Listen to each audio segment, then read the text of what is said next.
จะปวดลงใจสุดฝืนฟ้าคงสะอื้นมองจนซ้ำสวงใน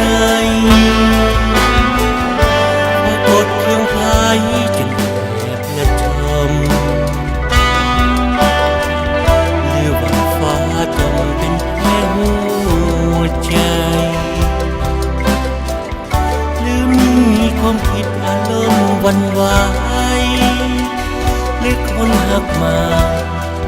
ฟ้าจึงได้หลั่งน้ำตา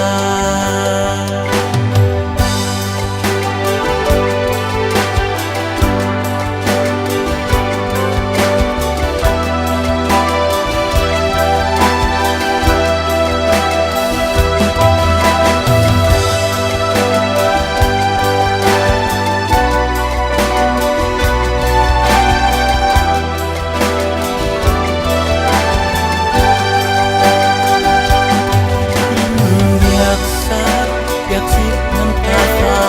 หลั่งแก่กิ่งฟ้าสั่นว่าดินดำทั่วฟ้าดินยังหวังยังใจเอาไว้ว่า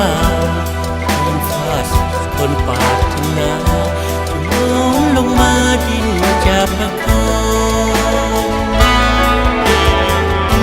ฟ้าอย่าสกสันอย่าวันเก่ง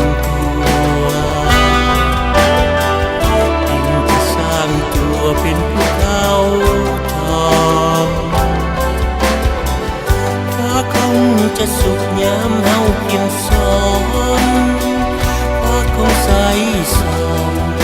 สิ้นความมนมองหรือใจ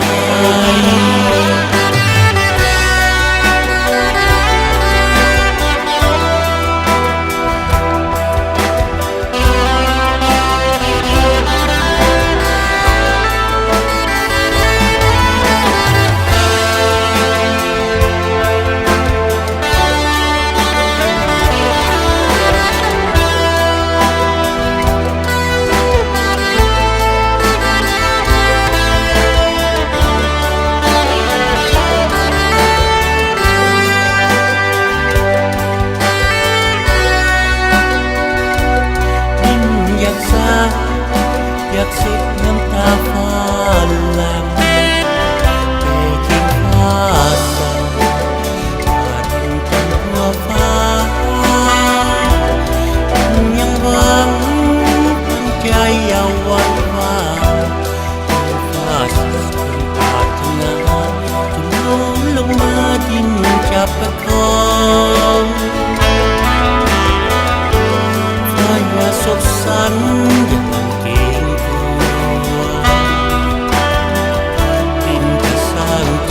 เป็นภูเขาทองฟ้าคงจะสุขยามเฮาเพียงสองฟ้าคงใสส่องสิ้นความมนมอง